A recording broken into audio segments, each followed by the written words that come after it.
Take this cloth and go home now. When your stepmother sleeps at night, cover her with it. Then you will see what will happen. But listen carefully. As you are going, do not look back, no matter what you hear or feel. Before the stories began, please subscribe to this YouTube channel as we about to telling you the stories of Helen and her stepmother Priscilla. Helen was 5 years old when sorrow came into her life.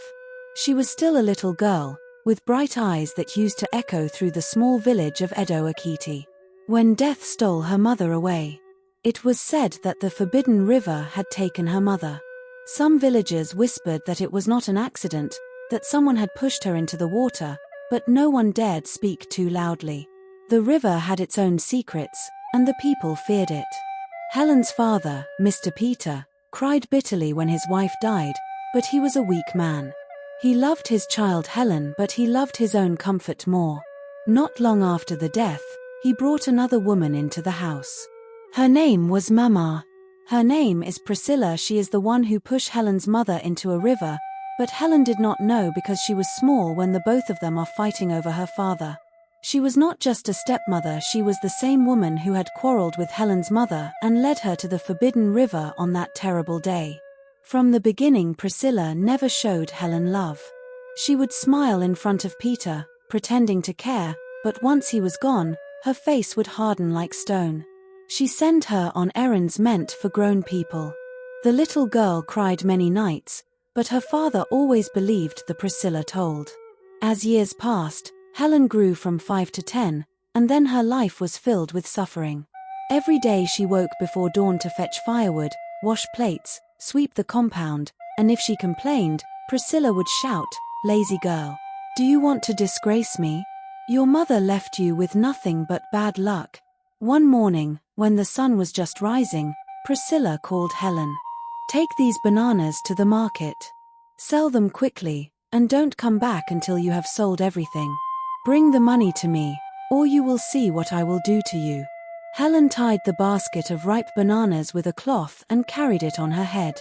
The road to the market was long and dusty, but she walked quickly, trying to please her stepmother. At the market, she shouted like the other sellers, "Ripe bananas, sweet bananas, come and buy." One by one, people bought from her until the basket was empty.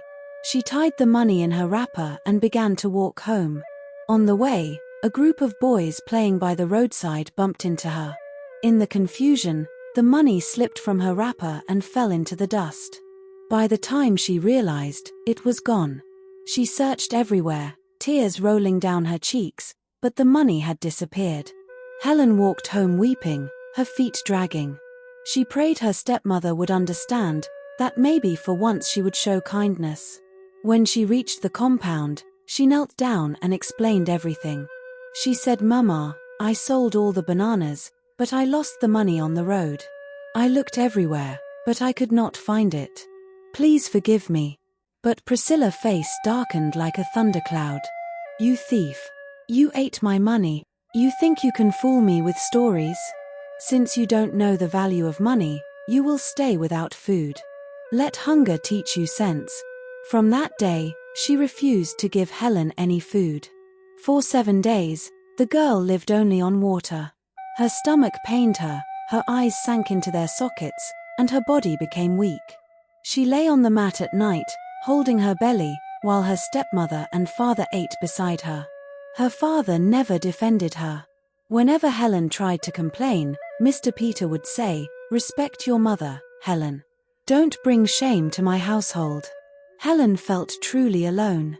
One hot afternoon, Priscilla sat outside under the blazing sun, her eyes narrowed as she thought, "This girl is becoming a thorn in my flesh. Every time I see her, I remember her mother. That woman must still be restless in the grave. What can I do to silence her daughter once and for all?" Then an idea struck her. She smiled, an evil smile that showed no warmth. She called out, "Helen, come here." The weak, hungry girl came running. "Yes, Mama, I'm here." "Take this clay pot," Priscilla said. "Go to the forbidden river and fetch water for me. Don't waste time." Helen's heart sank. But she was trying to explain something to Priscilla about the river, But Priscilla refused to listen to her. Everyone in the village feared that river. Children were warned never to go there. It was said that spirits lived in that river and anyone who disobeyed might never return. But Helen could not disobey her stepmother. With trembling hands, she lifted the clay pot and began the long walk. The sun beat down on her head, the dust stung her eyes, and her stomach groaned with hunger. Her steps were slow, her heart heavy with fear. As she drew near the riverbank, the air became strangely cool. Suddenly, a voice rang out, deep and echoing, "Helen, what are you doing here?" She froze. The clay pot almost slipped from her hand. She looked around, but saw no one. Her lips trembled. Before she could speak, the water began to bubble. From the depths, a figure rose. It was a mermaid, her long hair floating around her like a crown, her eyes bright and shining. Helen stepped back and she shocked to move. Before she could know, the mermaid took her to the middle of the water. "Who are you?" the woman of the river asked. Helen said with heavy heart, "My name is Helen, the daughter of Peter. My mother died 10 years ago in the same river." The mermaid's eyes softened. She called Helen's name. "Helen." The girl shivered. "Do you know me?" she asked. The mermaid nodded. "Yes, my child. I am your mother. The same river that took me has kept me here. Your stepmother set me up, out of jealousy and anger because of your father. She lured me to this water, and I never returned. But I have seen all the suffering you endured. Your pain has reached me here." Tears ran down Helen's face. "Mother." "Yes," the mermaid said. "But your suffering ends today. Take this cloth.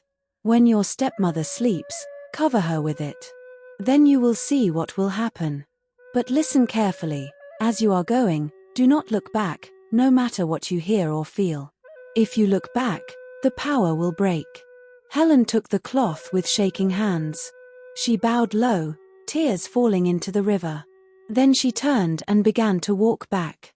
Strange sounds filled the air, whispers, footsteps, laughter, but she kept her eyes fixed forward. Her heart pounded, but she did not look back. When she reached home, night had already fallen. Priscilla lay snoring on her mat. Helen tiptoed forward and gently spread the cloth over her. At once, the room shook, and a cry tore through the air. Priscilla's body twisted and shrank, her face darkened, and before Helen's eyes she vanished into nothingness. Peter rushed in, terrified. "What happened?" he shouted. Before Mr. Peter could know, a mermaid appeared. "Peter," she said, "your wife betrayed and pushed me into the river and tried to destroy my only child. Today justice has spoken. Care for Helen, for she is all you have left." Please subscribe and give a like to this YouTube channel for continuation.